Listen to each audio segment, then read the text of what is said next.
My name is Daniel. I'm 48 years old, and what you're about to hear isn't a complaint. It's a lesson in cold precision. There comes a precise moment when the blood seems to stop flowing, and you realize that family is a concept designed so parasites can survive at the expense of their hosts. My mother-in-law, Margaret, ordered me to gather my things and leave her house in the rain, in front of everyone, because her favorite son-in-law had just won $77,000 in the lottery, and according to her, my presence overshadowed the shine of her new millionaire. She thought she was taking away my seat at the table, but in reality she was freeing me from the obligation of being the only responsible adult in a room full of vultures. While her beloved son-in-law popped champagne, and she looked at me with the kind of contempt only other people's money can buy, I was thinking about one thing: the trust agreement she herself had asked me to sign 6 months earlier to save her property from debt. She forgot that lottery money is fleeting, but legal documents are forever. Public humiliation has a price, and I was about to collect every cent, with interest her family wouldn't be able to repay in 3 lifetimes. If you enjoy stories where betrayal has consequences and justice arrives without warning, leave a like and subscribe. Here we share real stories of revenge and lessons that are never forgotten. For 15 years I was the invisible foundation of that family. My name is Daniel, and I've always considered myself a man of order, of logic. My relationship with Laura, my wife, began with the understanding that I would be the protector, the one who solved problems no one else wanted to touch. Laura is Margaret's youngest daughter, a woman who measures a man's worth by the thickness of his wallet and the obedience of his character. From the very beginning, Margaret looked at me as a necessary inconvenience. I wasn't the kind of man she wanted for her daughter. I wasn't a gambler or a dreamer chasing quick schemes to get rich. I was simply an engineer who worked 10 hours a day and believed in saving. By my side was always Stephen, the husband of Laura's older sister. Stephen is what I call a salesman of illusions. He always had some new venture that, according to him, would make him a millionaire in 6 months. Margaret adored him. To her, Stephen was the favorite son-in-law because he knew how to talk, how to flatter her, and how to promise villas and castles that never materialized. While Stephen burned through his wife's savings on cryptocurrency or import businesses that ended stuck in customs, I was the one paying Margaret's medical bills. I was the one who repaired her roof when a storm tore it apart, and I was the one who quietly absorbed the credit card debts Laura accumulated, trying to keep up with the fictional lifestyle of her sister. My life became a routine of silent sacrifice. I would come home exhausted, eat dinner in an atmosphere thick with tension, and listen to Margaret praise Stephen's business vision, while I, the one keeping the structure standing, was treated like another piece of furniture. Margaret has that ability to make you feel small without saying a word, just with a look of disappointment when you don't buy the extravagant gift she believes she deserves. However, 6 months ago, things changed. Margaret's house, the only asset she had left, was on the verge of foreclosure because of a series of poorly managed loans she had taken to help Stephen with one of his failed financial adventures. At that moment, no one in the family had a dollar to their name. Stephen disappeared for weeks, claiming he was closing deals somewhere else. My wife cried every night, terrified that her mother would end up on the street. So, like the rational fool I used to be, I stepped in. I used my life savings to settle the bank debt. But I'm not a naive man. I knew Margaret couldn't be trusted, so I made the payment conditional on a legal agreement. She transferred ownership of the house through a trust under my full control, with a life estate clause allowing her to live there as long as there were no serious legal conflicts. She signed with a fake smile, hiding her resentment at having to depend on me, the boring son-in-law. To the rest of the family, I had simply helped. I never told them that legally I owned every brick they walked on. I kept a low profile, simple work clothes and my 8-year-old car. The emotional status in that house was one of armed peace. I felt that I finally had control, that my effort was finally giving me security. I felt solid, as if I had built a fortress around my marriage. Laura seemed grateful, or at least that's what I wanted to believe. I thought this was the natural order of things. The intelligent man protects his own and receives respect in return. How wrong I was. Respect from people like Margaret isn't earned through loyalty or sacrifice. It's bought with flashes of fortune. During the months leading up to that dinner, the atmosphere began to shift. Stephen returned, more arrogant than ever despite having nothing to his name. Margaret started organizing weekly family dinners, where the main topic was always what they would do when Stephen's luck changed. I would sit at the end of the table, watching them divide wealth that didn't exist, while I continued paying for the property maintenance, taxes, and utilities. I assure you, it could be you. You could be the man who wakes up early, fulfills his duties, takes care of his mother-in-law, and believes that the law and hard work will protect him. You sit there, eat in silence, and think you've done your part. But beneath the surface, their resentment was growing. They hated me because I was the constant reminder of their failure.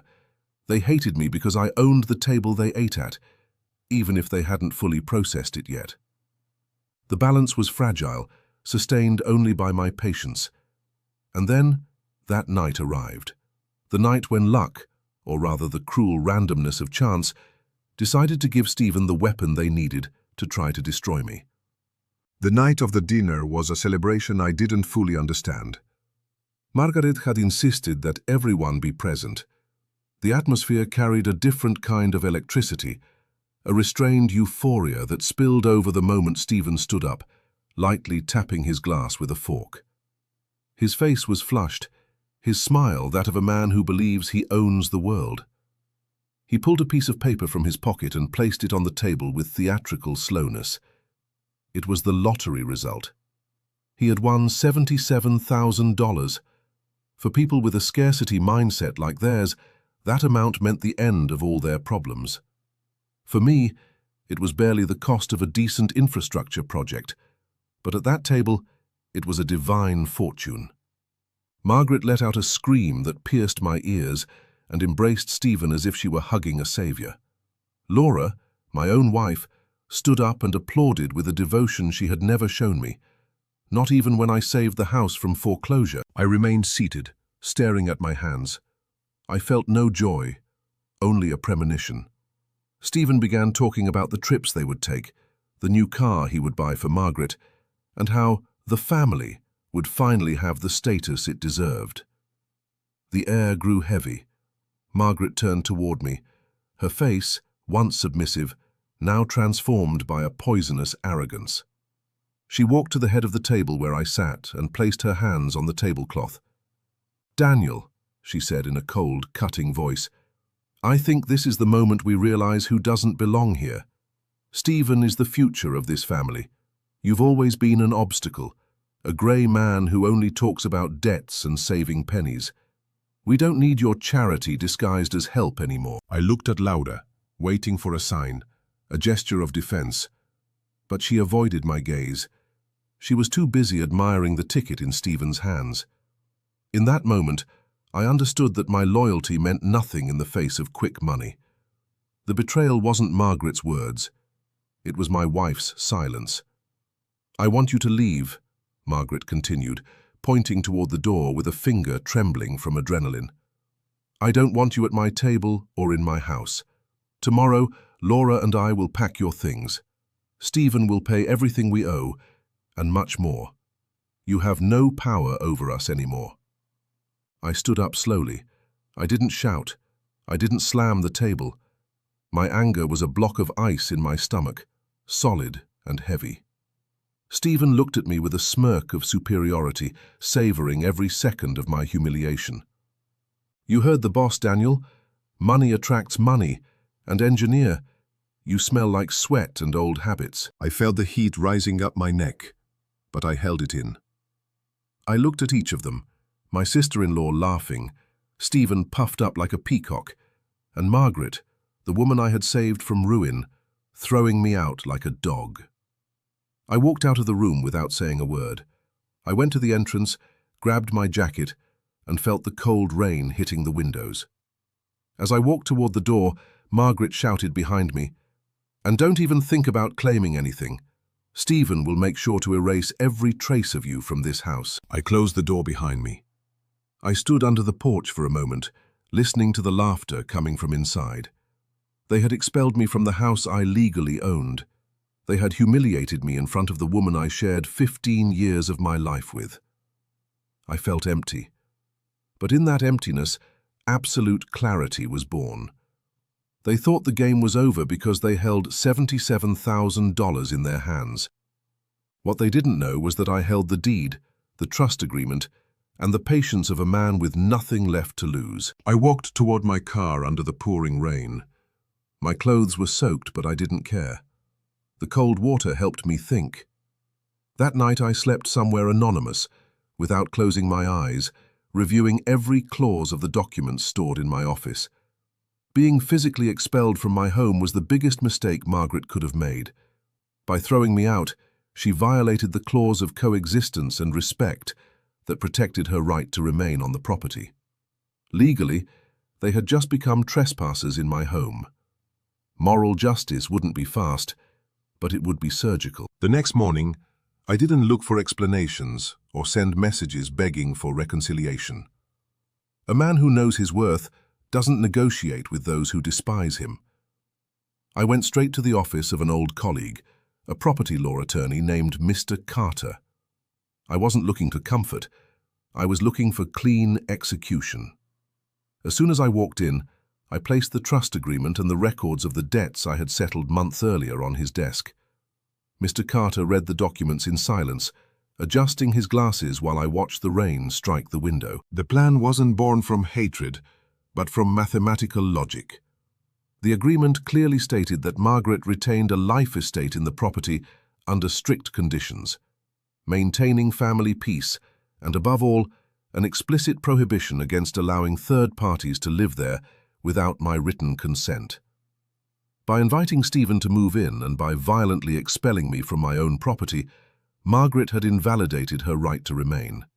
She believed the house was hers because her memories lived in the walls. I knew the house was mine because my signature lived in the records. "Daniel, this is airtight," Mr. Carter said with a faint smile. "We just need to execute the immediate termination clause. But once we do, there's no going back. You'll be evicting your mother-in-law, and technically your wife." "I don't have a wife," I replied calmly. "I have a woman who chose the shine of a lottery ticket over 15 years of loyalty. Proceed." Over the next 2 weeks, I acted with absolute patience. I moved into a small apartment near my office and focused on work. I didn't answer Laura's calls, which started coming when she realized I wasn't going to return begging for forgiveness. I blocked her numbers. My silence became my armor. Meanwhile, through indirect channels, I learned that Stephen was already spending the lottery money foolishly. A used sports car, luxury watches, and promises of expensive renovations in a house that no longer belonged to them. They were digging their own grave, and I was simply providing the ground. My strategy was simple. Let them reach the peak of their arrogance before pulling the rope. I knew that Stephen, feeling powerful, would start neglecting basic payments, assuming that his house was secure. What they didn't know was that I had already notified the bank and the utility companies that all correspondence should be sent to my new address. I was cutting the supply lines of their illusion gradually. One legal detail they completely ignored was the income tax on lottery winnings. In their ignorance, they assumed the $77,000 was net. It wasn't. The government would claim a significant portion, and Stephen, eager to show off, had already committed most of the prize to consumer debt and unnecessary luxuries. They were living in a house of cards built over a swamp I controlled. I met with Mr. Carter one last time to sign the eviction order for breach of contract. As I held the pen, I remembered Margaret's face that night, her finger pointing toward the door, Stephen's laughter. I felt no remorse. Justice isn't cruel. It's simply the result of our own actions. I signed with a steady hand. The counterattack was ready. I had hired a private moving company and a security team to reclaim the property the moment the law gave us clearance. Emotional intelligence is knowing when to step back so you can move forward with greater force. They believed my retreat under the rain was defeat. They didn't understand that a man like me never retreats without first mining the battlefield. Rebuilding my life didn't depend on that house, but the collapse of their illusion did. I was ready to watch reality knock on their door, and this time there would be no boring son-in-law to save them from disaster. The day of execution arrived under a clear sky, an ironic contrast to the night they threw me out. I arrived at the property at 10 in the morning, accompanied by Mr. Carter, 2 court officers, and 3 private security guards. I felt no nerves, only a deep calm, almost scientific. As I stepped out of the car, I saw Stephen's shiny sports car parked in the driveway, partially blocking access. It was the perfect symbol of his stupidity, a luxury object in front of a house they could no longer afford. Mr. Carter knocked on the door. It took a while before they opened it. When Margaret finally appeared, she was wearing an expensive silk robe, no doubt purchased with lottery money. The moment she saw me, her face shifted from confusion to disgust. "What are you doing here, Daniel? I told you not to come back. Stephen, come here. The nuisance is back," she shouted toward the hallway without letting me speak. Stephen stepped out, adjusting a gold watch that shined far too brightly to be tasteful. "Looks like you still don't understand the concept of get lost, engineer," he said with a crooked smile. I didn't respond. I stepped aside and allowed the court officer to move forward. He presented the eviction order and the notice of termination of the trust. The silence that followed as Mr. Carter explained the legal terms was the most satisfying sound I had ever heard. Stephen's smile faded, replaced by a ghostly pallor. Margaret snatched the papers, trying to read them, but her hands trembled too much to focus. "This is a mistake," she stammered. "This is my house. I've lived here for 30 years. "It was your house, ma'am," Mr. Carter replied in a cold, professional tone. "You transferred ownership to Mr. Daniel under a trust agreement that you violated by expelling the owner and allowing unauthorized occupants. Your life estate has been terminated. You have 2 hours to remove your personal belongings. Anything remaining after that time will be discarded." Laura appeared at the top of the stairs. She looked exhausted. The glow she had on lottery night was gone. She met my eyes, searching for a trace of mercy, the man who used to give in to her every whim. She found nothing. My gaze was a stone wall. "Daniel, please. It's my mother," she whispered, walking closer. "She's the woman who threw me out of my own home while you applauded that idiot," I replied, nodding toward Stephen. "Your loyalty has a price, Laura. Mine is respect, and you sold yours very cheaply." The next hour unfolded like choreographed chaos. My security team began removing the furniture I had purchased. Stephen tried to act aggressive, but when he saw the officers standing firm and realized I wouldn't back down, he collapsed emotionally. He started making frantic phone calls, probably looking for someone to lend him money, but the favorite son-in-law quickly discovered that without the illusion of success, his business friends were nothing but shadows. The irony reached its peak when federal tax agents arrived half an hour later. They had traced Stephen's lottery winnings and came to notify him of a lien due to an old debt he had concealed. The prize money wouldn't save the house. It wouldn't even cover what he already owed. Margaret's face, as she watched her flat-screen television being carried out to the curb, was a portrait of humiliation and despair. I stood in the yard watching as Stephen's sports car was loaded onto a tow truck. Apparently, the first payment had bounced, and the dealership wasted no time. He stood on the sidewalk, surrounded by cheap suitcases and cardboard boxes, while his mother-in-law shouted at him to fix everything. The woman who once called him the future of the family now looked at him with the same contempt she once reserved for me, with one difference. I owned the ground she was standing on. By noon, the house was empty. I changed the locks in front of them. Margaret sat crying on a trunk. Laura avoided eye contact, and Stephen stared at the pavement, crushed by the reality that $77,000 doesn't buy intelligence or honor. Before getting into my car, I approached Margaret. "Money runs out, Margaret," I said quietly. "But the cold resolve of a betrayed man lasts forever. Enjoy your new life.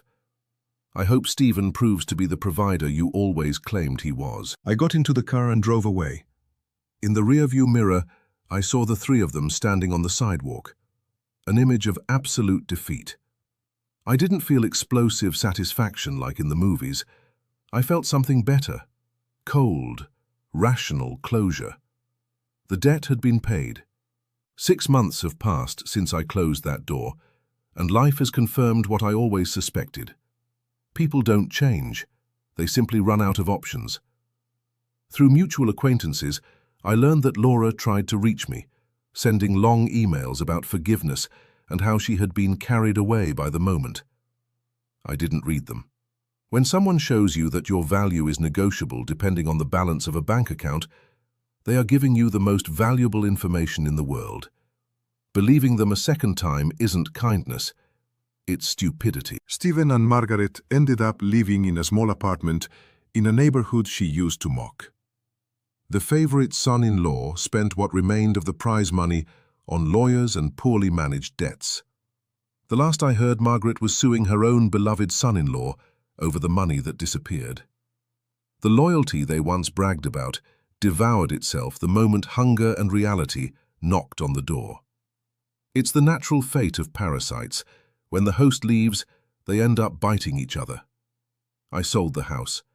I didn't want to keep a place stained by memories of ingratitude. With the money from the sale and my savings, I invested in my own project, far from family drama and the expectations of people who build nothing. My life now is quiet, efficient, and above all, free from emotional debt. I'm not looking for a new partner, nor am I seeking redemption. It's enough for me to know that no one sleeps in my bed or eats at my table unless they've proven they deserve to be there. I've learned that most men break because they seek approval from those who don't respect them.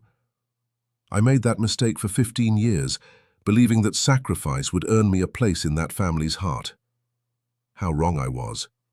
Unlimited sacrifice only creates shameless abusers. True justice isn't watching others suffer. It's removing the privilege of your presence and support and watching them collapse under the weight of their own incompetence. Today I look back and feel no hatred. Hatred requires energy, and I prefer to use mine to keep building my own path. I left them on their own not out of cruelty, but out of consistency. If I wasn't enough for their celebration dinner, then they weren't enough for my home. The account is settled. Sometimes the best revenge isn't revenge at all. It's watching life collect its debts. If this story felt as intense to you as it was for me to live it, leave a like and tell me in the comments what you would have done. And if you're not subscribed yet, turn on notifications so you don't miss the next stories.